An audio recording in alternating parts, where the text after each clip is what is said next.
এটা হলো আমাদের ছাদের ছোট মুরগির খামার। ভেবেছিলাম খামারটা অনেক আয় দিবে, কিন্তু সেরকমটা হচ্ছে না।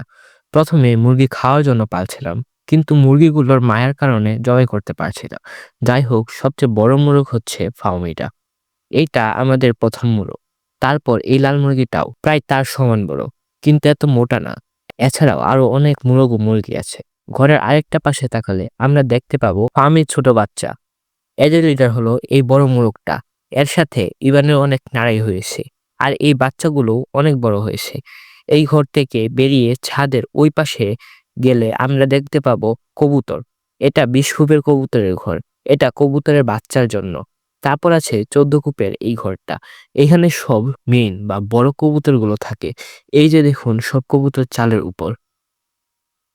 মোট কবুতরের বাচ্চা আছে 9 থেকে 11 জোড়া। এর পিছনেই আছে ছোট ছাদ বাগানের মতো একটা বাগান, যেখানে লাল শাক আছে। এগুলো সব মরিচ গাছ। তারপর এগুলো হলো ডাঁটা শাক। টমেটো গাছে অনেক টমেটো আর ফুল ধরেছে।